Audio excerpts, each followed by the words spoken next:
Welcome everybody to the Alternative Sport Show powered by Verge Magazine. Once again, I'm Matthew Connell, joined by the one and only my good brother, Andre Dixon. And hey, it's an exciting time. We're counting down to Tokyo 2020. So why not have someone far more professional than myself and Dre to say, hey, guess what, guys? I'm going to Tokyo 2020. Shauna Coxsey, how are you doing? I am really good, thank you. Yeah, thanks for the introduction. And how are you guys doing? We are certainly hyped because you are the first professional climber that we've had on this show. And, you know, the whole point of this channel was to meet people from different walks of life, different sports. As you know, we know the sports we love, but we wanted to, you know, try and introduce our friends and people that care to watch us into the wider world of different sports. And of course, professional climbing, yourself being a 11-time gold medalist in the sport of bouldering, of course. We got it at the Olympics. It's incredible. Now, of course, it has been a very, very busy week. As of 2 days prior to this arrangement, on Instagram, you did a little announcement. So, Shauna, take it all. So, what went down? Tell us about this. Yeah, I mean, I think just over a week, I got married and retired from competition climbing, or announced my retirement. I've still got the games to go, you know, that little event coming up in a few weeks' time. Yeah, no biggie. Yeah, it was a busy period of time, but no, I'm going to shift my focus after Tokyo and kind of look towards rock climbing. So I guess in my sport, it's quite unique that I can retire from competition and still be a professional climber. And go rock climbing, which is something I've wanted to do for a long time now, and I'm so excited about.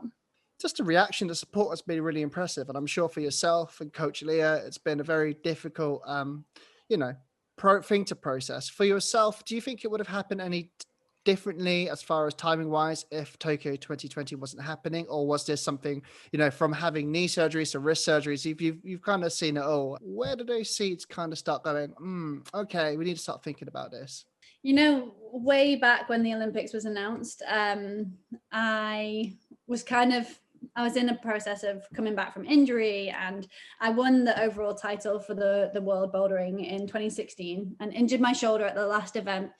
And I was stood on the podium and everyone was like, lift your trophy up, and I couldn't because my shoulder was totally mashed, and I was like, had to go and have shoulder surgery. And I was like, I've just achieved like my life goal, now what? And I was like, I'll see if I can do it again. So in 2017 I was like, right, on the comeback, I was like, this will take me a while to like come back to comps, you know, it's not going to be easy to win the overall again, and won it again. So I was like, now what? That was supposed to take a little bit longer. And that was the point at which I was like, okay, maybe I'll retire now, maybe not. The Olympic announcement came, but the Olympics is a 3-discipline sport under one set of medals. And I've only ever been a 1-discipline athlete before that.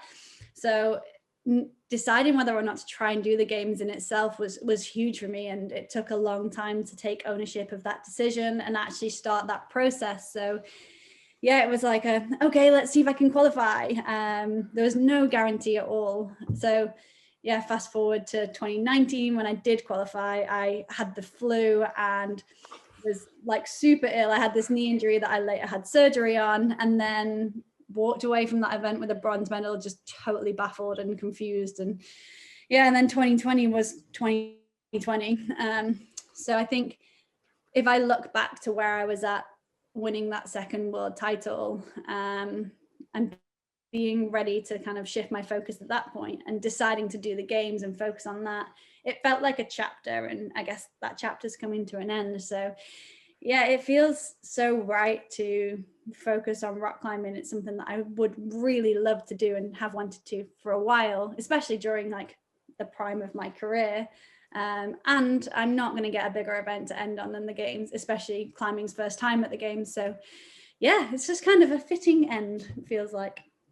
You honestly, when I am just listening to you, I'm in awe, and also then I start feeling ashamed that you come back from so many different injuries, and it's such a, you know, testing sport compared to me on Saturday when I'm with a barbecue and I dropped a bit of coal near my foot, and then I literally just, sat down the salt for a little while like a baby. So you already have me somewhat beat on the toughness scale completely.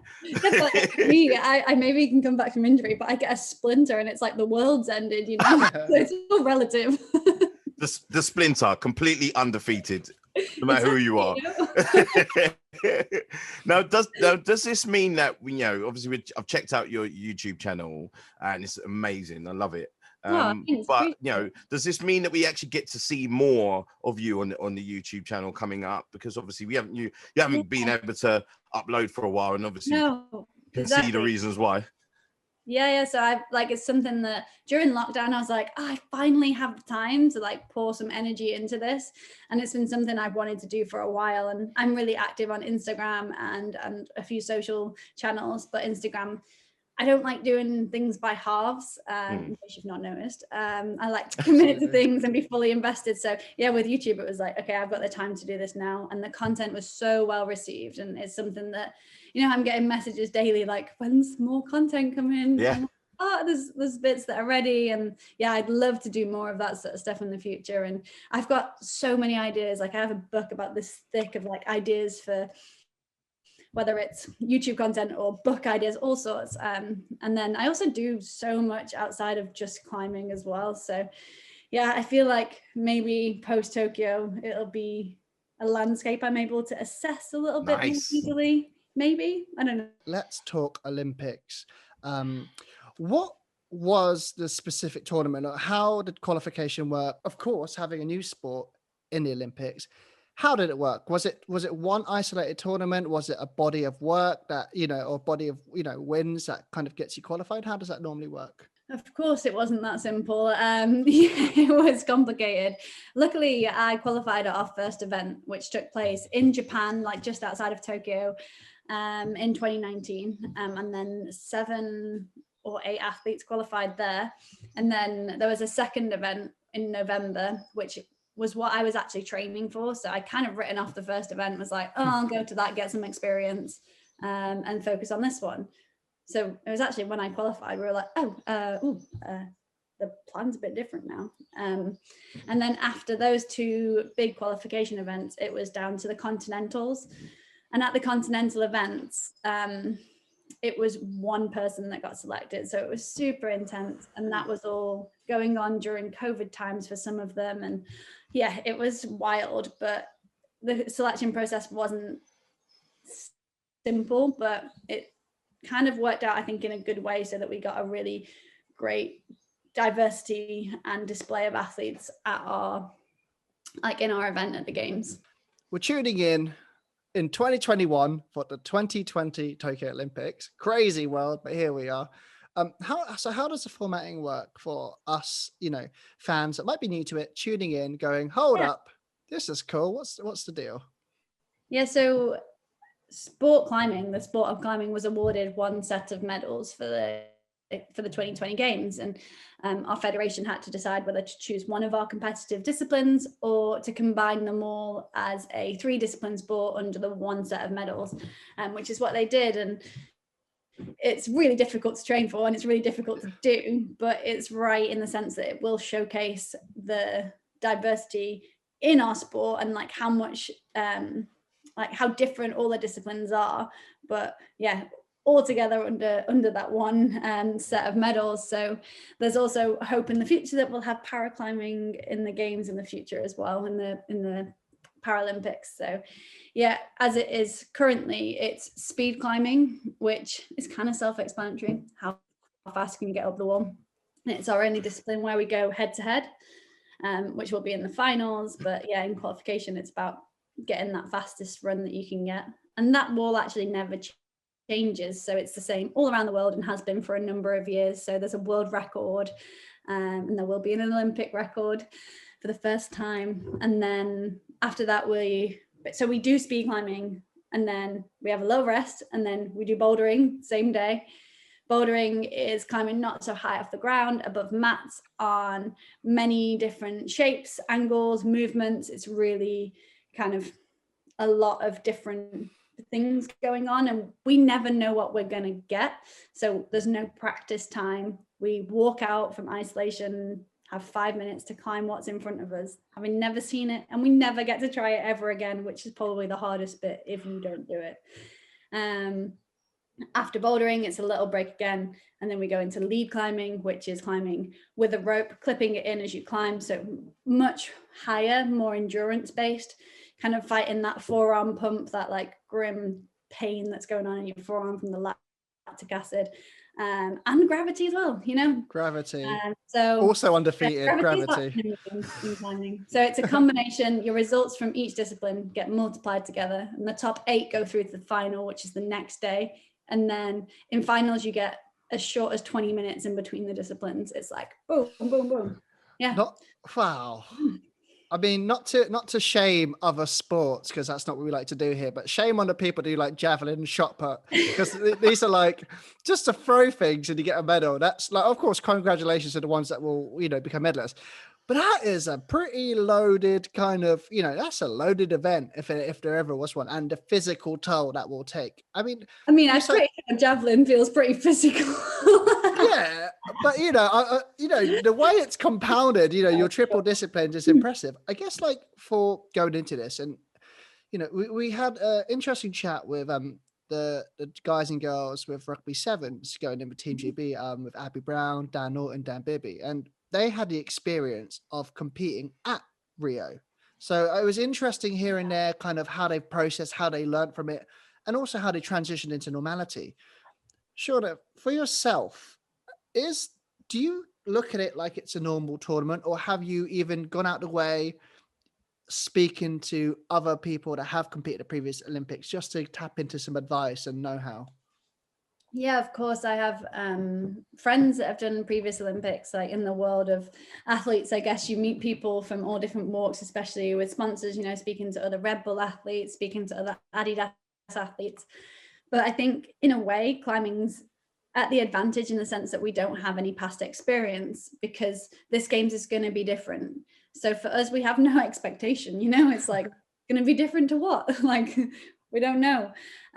So yeah, I think there's so much that the Olympics means, and being part of Team GB, going to Kit Out recently, seeing the athletes, being part of that environment, there's a buzz that's different to events that I've done previously.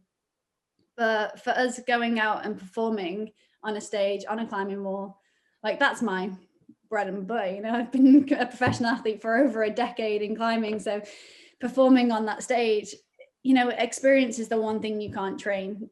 You can train every other aspect of sport, but being out there performing, whether it's in front of a crowd or not, the internal and external pressures are the same. So yeah, it's something that I thrive in, that environment, and I just can't wait for climbing to be showcased on the biggest sporting stage in the world, and for more people to see it and hopefully try it and find something that they love and they have a passion for. So yeah, it's such an exciting time for our sport.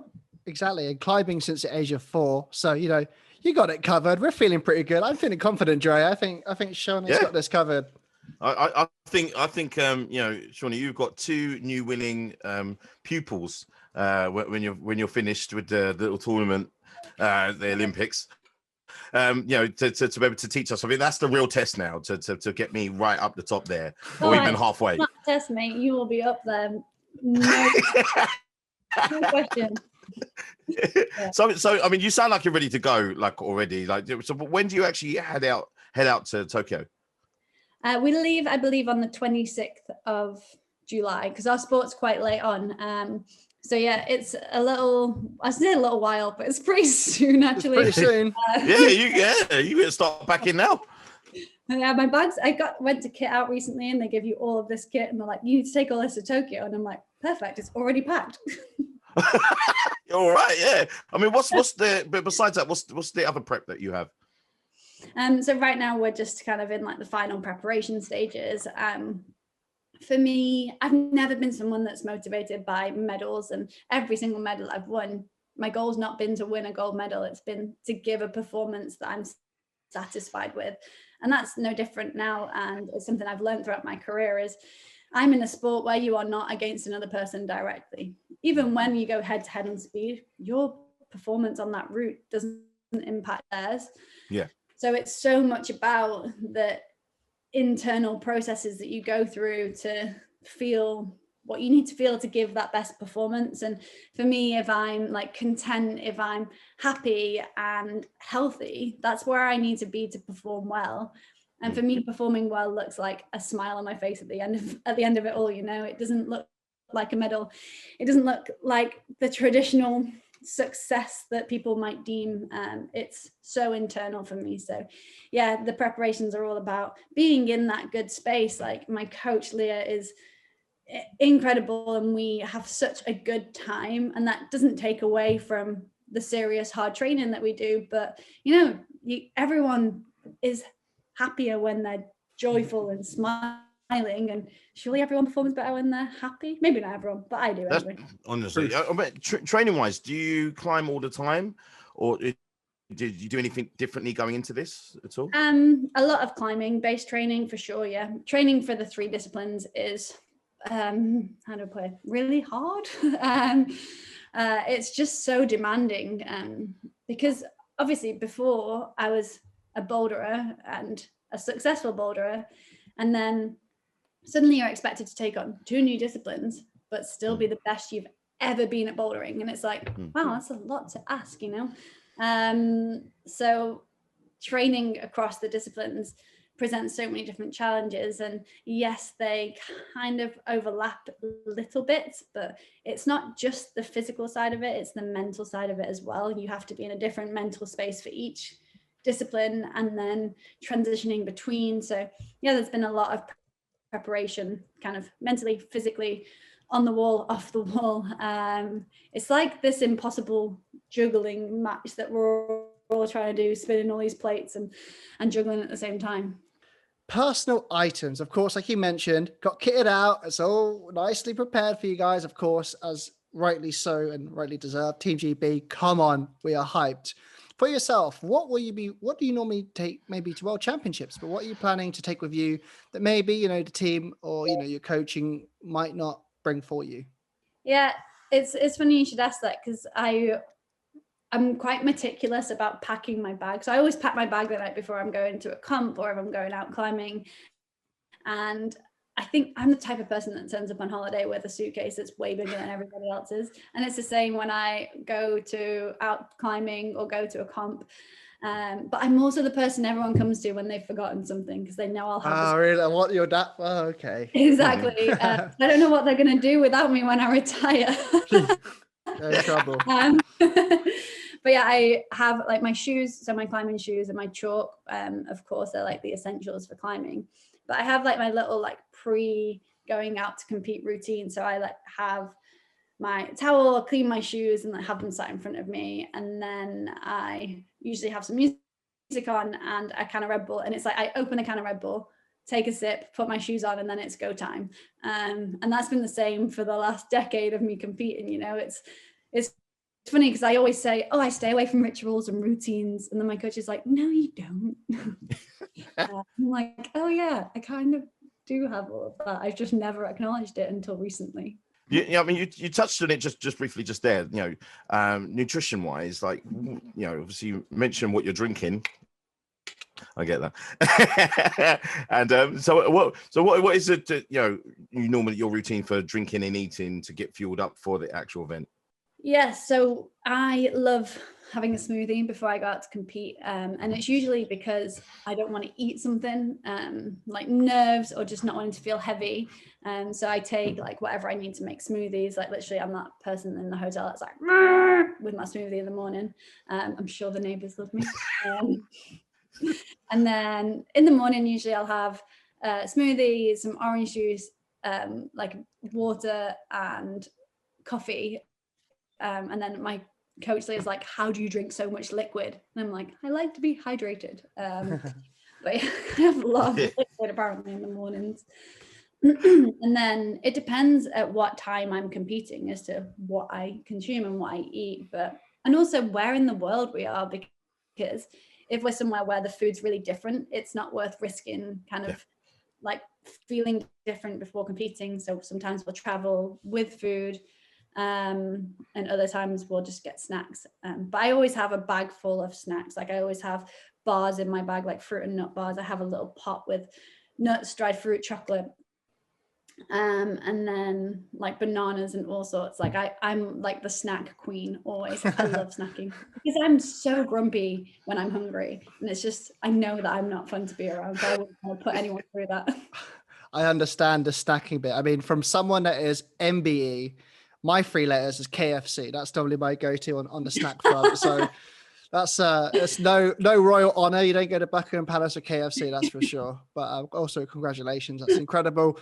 For anyone in their 20s to be MBE, it is one hell of an achievement. And was, yeah, nice little nugget of, surprise. And I was doing my research on it. I was like, yeah, well, here we go. Damn right. We should have MBEs from the climbing world. I mean, it was definitely a surprise for me too. Can I just ask about that? Like how? Because I've got good friends who are also MBEs. Alex Scott, amazing presenter, former footballer that I used to work with, MBE.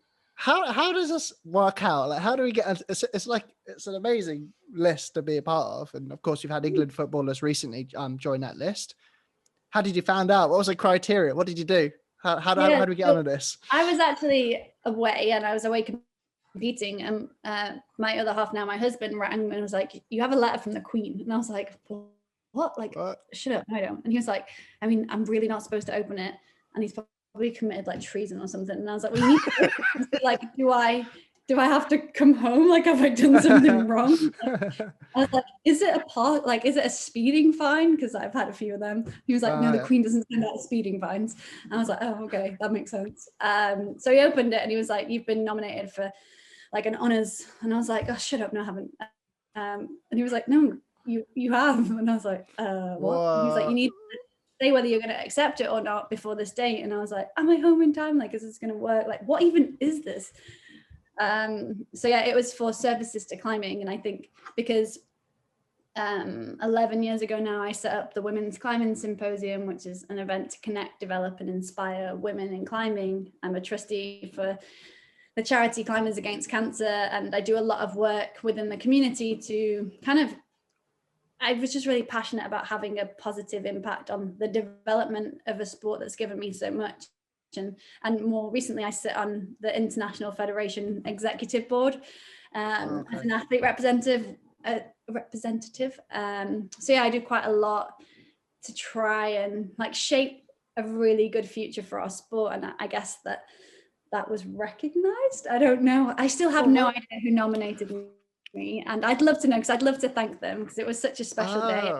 It is, for me, it's an amazing achievement, and it's great to have that, but way more than that, for a climber to be recognized and for a climber to go to Buckingham Palace and receive that, like, I'd be buzzing no matter who it was in my sport, like the fact that it was me is a like extra privilege. But yeah, just the fact that climbing's on like the radar of the Queen.